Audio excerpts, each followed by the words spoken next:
സച്ചിയുടെയും രേവതിയുടെയും കഥയിലേക്ക് എല്ലാവർക്കും സ്വാഗതം. വണ്ടി വാങ്ങിയ വിവരം അറിയിക്കാതെ സച്ചിനെ കൊണ്ട് വണ്ടി ഒന്ന് ഓടിപ്പിച്ചു നോക്കാനുള്ള പ്ലാനിങ്ങുകൾ മഹേഷും കാർത്തിക്കും രേവതിയും നടത്തുന്നു. പിന്നീട് വീട്ടിലെത്തുന്ന ശ്രുതി ബ്യൂട്ടി പാർലർ ബ്രാഞ്ചസിക്ക് കൊടുത്തതും പേര് മാറ്റിയതുമെല്ലാം പറയുന്നതോടെ ചന്ദ്രമതി ഞെട്ടിപ്പോകുന്നു. തുടർന്ന് അവിടെ എത്തുന്ന ശ്രുതിയെ ചന്ദ്രമതി രൂക്ഷമായി നോക്കുമ്പോൾ സച്ചി ചന്ദ്രമതിനെ കളിയാക്കുന്നു.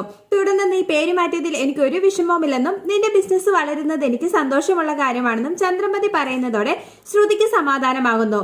പിന്നീട് മുറിയിലെത്തുന്ന ചന്ദ്രമതി ബ്യൂട്ടി പാർലറിന്റെ പേര് മാറ്റിയതിന് ശ്രുതിയോട് പൊട്ടിത്തെറിക്കുകയും ശ്രുതിയെ തല്ലാനൊരുങ്ങുകയും ചെയ്യുന്നു. തുടർന്ന് നീ ചെയ്ത ഈ ചതി ഞാൻ ഒരിക്കലും മറക്കില്ലെന്നും ഇനി ഞാൻ അറിയാതെ നീ എന്തെങ്കിലും ചെയ്താൽ എന്റെ തനിനിറം നീ അറിയുമെന്നും ചന്ദ്രമതി പറയുന്നു. ശേഷം തന്നെ പറ്റിയുള്ള സത്യങ്ങൾ ചന്ദ്രമതി തിരിച്ചറിഞ്ഞാലുള്ള അവസ്ഥയെപ്പറ്റി ഓർത്ത് ശ്രുതി ടെൻഷൻ അടിക്കുന്നു. പിന്നീട് കൂട്ടുകാരന് കാർ നോക്കാനാണെന്ന് പറഞ്ഞ് മഹേഷ് സച്ചിനെ ഷോറൂമിലേക്ക് വിളിക്കുന്നു. തുടർന്ന് താൻ മേടിക്കാനിരുന്ന കാർ കണ്ട് വിഷമിച്ചിരിക്കുന്ന സച്ചിയെ കാണിച്ച് എപ്പിസോഡ് അവസാനിക്കുന്നു.